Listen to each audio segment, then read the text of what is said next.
Pétionville, le 2 juin 1960. À son Excellence, Monsieur le Docteur François Duvalier, Président de la République, Palais National. Monsieur le Président, dans quelques pays civilisés qu'il me plairait de vivre, je crois pouvoir dire que je serai accueilli à bras ouverts. Ce n'est un secret pour personne. Mais mes morts d'hommes dans cette terre, ce sont les rouges du sang de générations d'hommes qui portent mon nom. Je descends par 2 fois en lignée directe de l'homme qui fonda cette patrie. Aussi, j'ai décidé de vivre ici et peut-être d'y mourir. Sur ma promotion de 22 médecins, 19 vivent en terre étrangère. Moi, je reste en dépit des offres qui m'ont été et me sont faites. Dans bien des pays bien plus agréables que celui-ci, dans bien des pays où je serais plus estimé et honoré que je ne le suis en Haïti, il me serait fait un pont d'or si je consentais à y résider. Je reste néanmoins. Ce n'est certainement pas par vaine forfanterie que je commence ma lettre ainsi, Monsieur le Président. Mais je tiens à savoir si je suis ou non indésirable dans mon pays.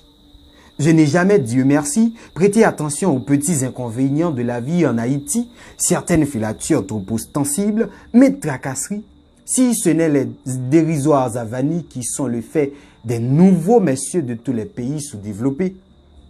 Il est néanmoins naturel que je veuille être fixé sur l'essentiel. Bref, Monsieur le Président, je viens au fait. Le 31 mai, soit avant-hier soir, au vu et au su de tout le monde, je déménageais de mon domicile de la ruelle Rivière à Bourdon pour aller m'installer à Pétionville. Quelle ne fut pas ma stupéfaction d'apprendre que le lendemain de mon départ, soit hier soir, mon ex-domicile avait été cerné par des policiers qui me réclamaient « Allez-moi du quartier ».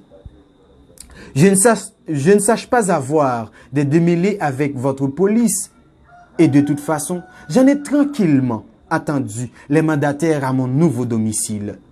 Je les attends encore après avoir d'ailleurs vaqué en ville à mes occupations ordinaires toute la matinée de ce jour du 2 juin. Si les faits se révélaient exacts, je suis assez au courant des classiques méthodes policières pour savoir que cela s'appelle une manœuvre d'intimidation. En effet, j'habite à Pétionville, à proximité du domicile de Monsieur le préfet Chauvet. On sait donc vraisemblablement où me trouver, si besoin réel en était. Aussi, si cette manœuvre d'intimidation, j'ai coutume d'appeler un chat, n'était que le fait de la police subalterne, il n'est pas inutile que vous soyez informés de certains de ces procédés.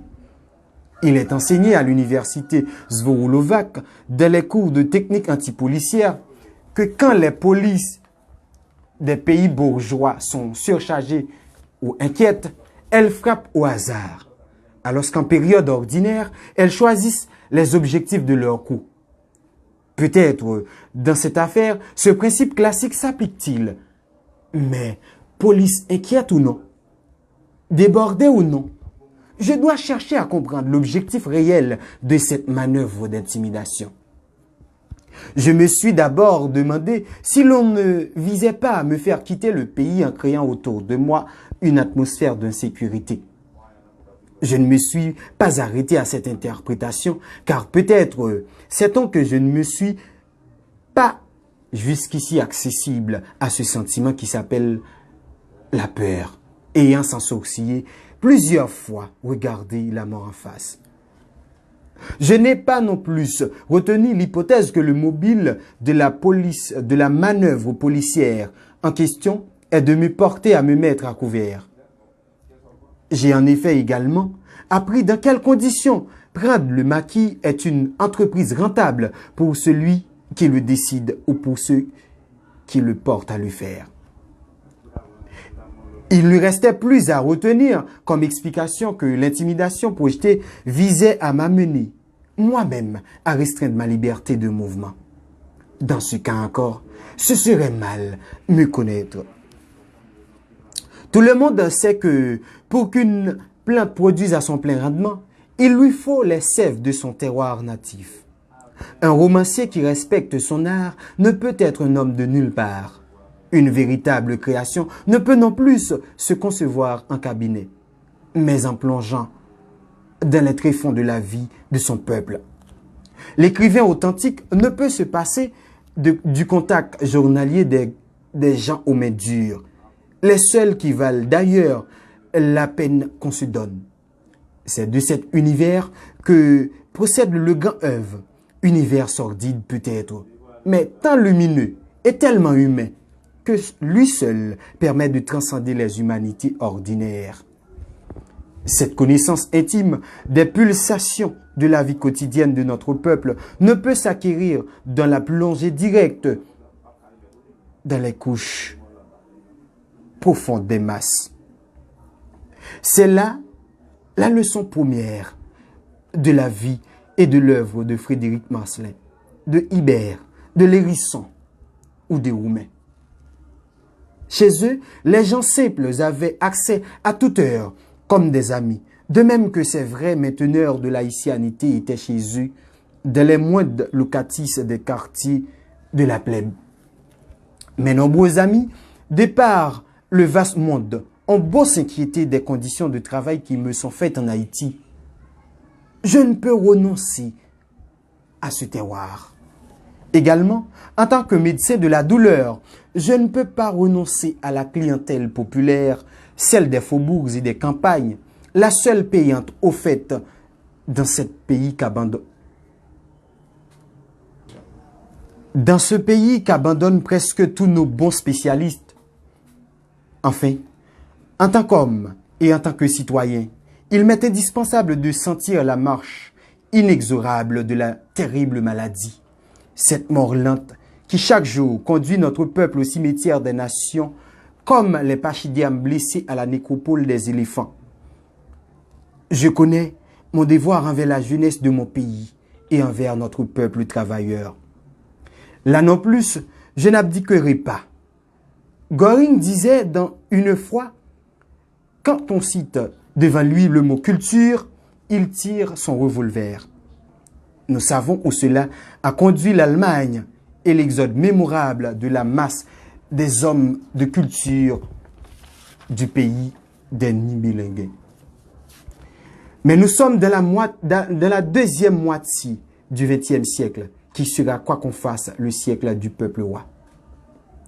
Je ne peux m'empêcher de rappeler cette parole fameuse du grand patriote qui s'appelle le sultan Sidi Mohamed Ben Youssef.